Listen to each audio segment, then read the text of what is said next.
tentang transgender rupanya mulai sering kita dengar. Dulu, setiap orang yang terindikasi mengalami perubahan ini akan malu dan berusaha untuk menutup diri dari lingkungannya. Namun seiring dengan berkembangnya informasi serta keterbukaan masyarakat terhadap hal-hal baru, isu transgender seolah menjadi hal yang lumrah terjadi. Transgender sendiri merupakan proses peralihan identitas dari perempuan menjadi laki-laki atau sebaliknya. Dalam menjalani hidup sebagai transgender, seringkali seseorang dilibatkan dalam masalah emosional, di mana mereka sering menerima penolakan dari lingkungan sekitarnya. Karena inilah kebanyakan dari pelaku transgender baru menunjukkan jati dirinya saat memasuki usia dewasa. Keberanian dan kesiapan mental tentu menjadi alasannya. Namun kali ini, tim On The Spot Trans 7 berhasil menghimpun informasi tentang anak-anak yang mengalami transgender yang akan kami sampaikan dalam 7 perjuangan transgender cilik versi On The Spot berikut ini.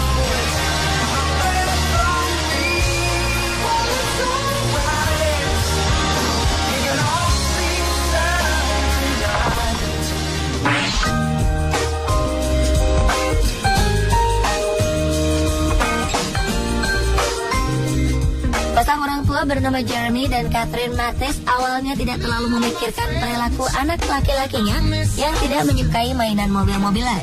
Namun saat sering meminta selimut merah muda milik adik perempuannya, kecurigaan pun mulai muncul. Chloe bahkan terlihat depresi saat ia dipaksa memakai seragam sekolah khusus laki-laki, atau ketika dirinya disuruh berbaris bersama teman-temannya sesama anak laki-laki. Saat diperiksa oleh seorang dokter, mereka pun mendapat informasi yang cukup mengejutkan.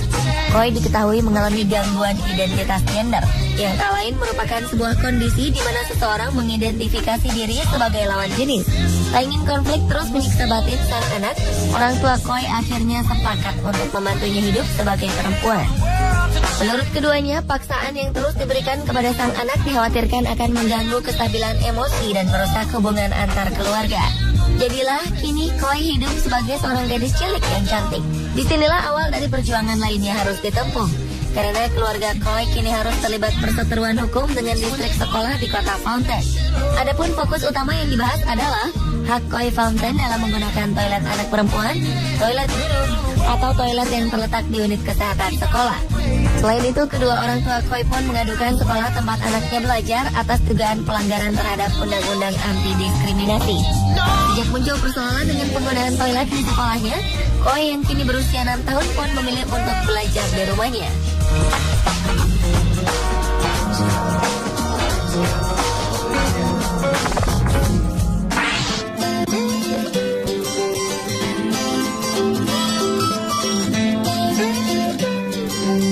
Mirip dengan perjuangan Chloe Mathis, Bobby Montoya yang terlahir sebagai anak laki-laki mengaku jika dirinya sangat menyukai baju perempuan. Ia bahkan kerap bermain dengan anak perempuan dibanding bermain bola bersama teman-teman lelakinya. Hal yang mengejutkan terjadi ketika Bobby Montoya meminta sesuatu yang terbilang aneh. Saat mengikuti kegiatan pramuka di sekolahnya, bocah berusia 10 tahun itu meminta ibunya untuk diikutkan dalam kelompok perempuan. Mendengar permintaan ini, pembina pramuka pun menolak dan tetap meminta Bobby untuk bergabung dengan kelompok anak laki-laki saja. Penolakan ini bukannya tanpa alasan. Meskipun sering bertingkah seperti seorang anak perempuan, sang pembina yakin jika Bobby adalah seorang anak laki-laki. Menurut hasil wawancara dengan sebuah kantor berita, Bobby Montoya menceritakan bagaimana sulitnya menjalani hidup sebagai seorang transgender, terutama saat berada di lingkungan sekolahnya. Bobby pun mengaku jika dirinya sering diganggu dan digoda karena berperilaku halus dan cara berpakaiannya seperti anak perempuan. Atas semua peristiwa yang dialami anaknya, sang ibu juga sering merasa sedih dan putus asa. Namun kini, baik Bobby Montoya maupun kedua orang tuanya yakin jika menjadi perempuan adalah sebuah pilihan yang terbaik baginya.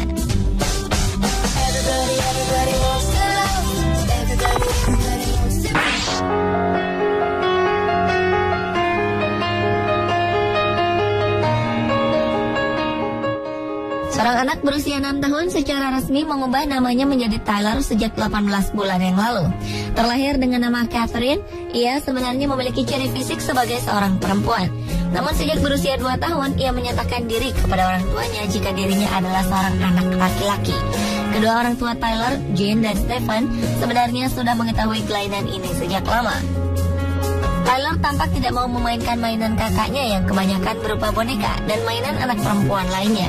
Orang tua Tyler awalnya tidak terlalu mempedulikan ocehan sang anak. Mereka berpendapat jika Tyler hanyalah seorang anak perempuan yang memiliki kecenderungan untuk bersifat tomboy. Setahun kemudian, Jane mulai mengenalkan anaknya itu tentang bagaimana anatomi tubuh manusia, serta perbedaan antara laki-laki dan perempuan.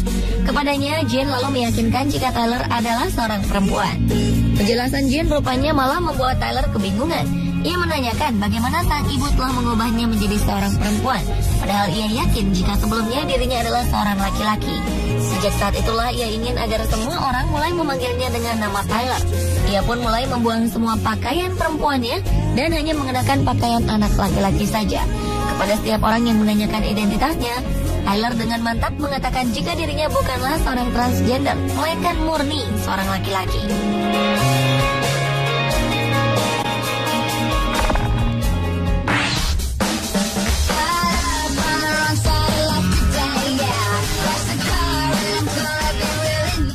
Pada awalnya, ia memang terlahir dengan identitas organ seks laki-laki. Namun saat beranjak remaja, Jazz mulai mendapati dirinya yang ternyata sangat menyukai segala hal yang berhubungan dengan perempuan. Jadilah kini Jazz menjalani terapi hormon untuk menghambat pertumbuhan identitas laki-lakiannya. Dalam wawancara, Jazz Jennings sebenarnya mulai merasakan kelainan ini sejak berusia 7 tahun. Saat itulah ia sering berkata kepada orang terdekatnya tentang kemungkinan jika Jazz sebenarnya terjebak di dalam tubuh yang salah. Satu hal yang kini dikhawatirkannya adalah masalah pubertas. Karena di usianya yang kini menginjak 14 tahun, banyak hal dapat terjadi, terutama terhadap perubahan fisik seperti anak laki-laki pada umumnya. Sementara dalam wawancara yang dilakukannya bersama presenter terkenal Barbara Walters, Jazz Jennings mengatakan jika dirinya kini mulai tertarik kepada anak laki-laki.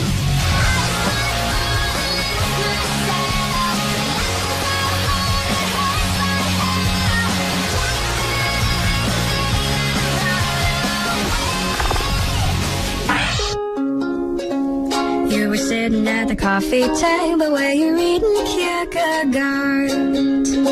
Perlakuan tak menyenangkan sering dialami Harriet Cunningham sejak dirinya masih sangat kecil. Harriet yang kini menginjak usia 11 tahun kerap menerima perlakuan diskriminatif baik saat bermain maupun ketika dirinya bersekolah. Berbagai macam ejekan dari teman sebaya sering ia dapatkan karena penampilan dan gayanya yang saat itu dianggap aneh. Harriet Cunningham lahir sebagai seorang anak laki-laki. Namun sejak tahun 2012 lalu, ia secara resmi mengganti nama dan jenis kelamin di dalam akta kelahirannya. Meski secara biologis ia masih dapat dikatakan sebagai seorang anak laki-laki, namun Harriet berkeras agar dokumen pribadinya dapat mencerminkan kepribadian yang sebenarnya. Pada awalnya, organ seks Harriet memang tidak berkembang dengan normal hingga usianya mencapai 3 tahun. Kelainan yang dalam istilah medis dikenal dengan sebutan gangguan identitas gender ini membuat Harriet harus merasakan hidup dalam tekanan dan stres yang berkepanjangan. Meski begitu, sang nenek Kathy Dickens mengatakan jika sebenarnya Harriet memiliki kepribadian yang kuat dan tegar. Karena setiap kali ia diejek teman-temannya, Harriet selalu membalas ejekan-ejekan tersebut. Melihat kegigihan sang cucu dalam mempertahankan keyakinannya, nenek Harriet mulai mengambil langkah serius. Bersama cucunya, ia kini memulai sebuah kampanye untuk menghapuskan kolom jenis kelamin dari akte kelahiran. Tak tanggung-tanggung, petisi yang ia buat ditujukan kepada menteri dan anggota parlemen Comox di British Columbia. Belum diketahui bagaimana reaksi pejabat pemerintah terkait hal tersebut. Namun, petisi yang ia buat rupanya mendapatkan banyak dukungan dari mayoritas masyarakat Kanada.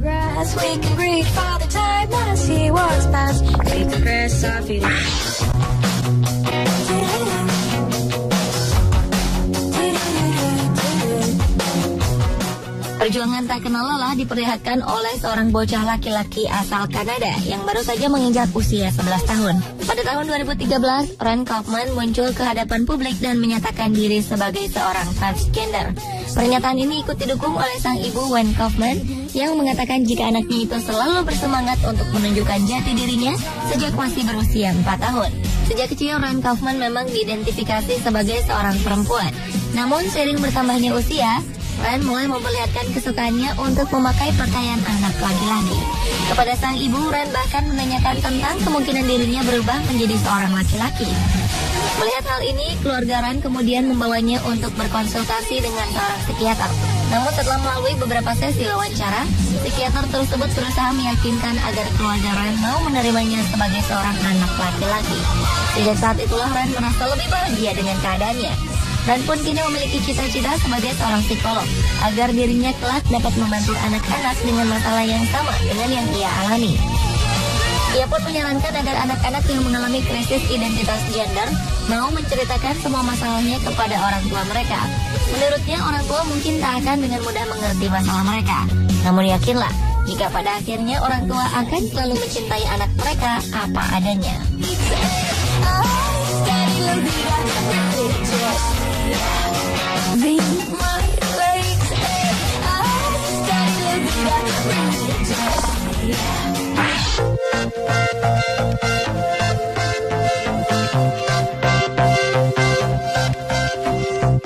Dari sekian banyak kasus transgender pada anak-anak, mungkin Luana lah yang berhasil mendapatkan kesempatan menjadi transgender pertama dan termuda di Argentina. Kesempatan ini ia peroleh saat ditetapkannya hukum identitas diri yang baru saja diputuskan di Argentina. Dalam peraturan terbaru, setiap orang diperbolehkan untuk mengganti identitas diri yang meliputi nama maupun jenis kelamin. Atas kesempatan ini, Gabriela yang tak lain adalah ibu dari Luana, kemudian mengirimkan surat kepada Daniel Scioli yang menjabat sebagai gubernur Buenos Aires. Kepada sang gubernur, ia mengatakan kondisi anaknya yang terlahir sebagai laki-laki yang memiliki kecenderungan berperilaku sebagai seorang perempuan. Pada awalnya pemerintah menolak permintaan ini, namun di saat yang bersamaan dukungan pun muncul dari berbagai organisasi penggiat hak anak. Di antaranya adalah Sekretariat Anak-anak, Pemuda dan Keluarga yang dengan gigih berusaha memperjuangkan hak Luana ke tingkat dunia. Atas usaha ini, pemerintah Argentina pun luluh dan setuju untuk membahas masalah ini ke tingkat yang lebih serius. Hingga pada akhirnya Luana diperbolehkan untuk mengganti nama maupun jenis kelaminnya pada kartu identitas dan sertifikat kelahiran.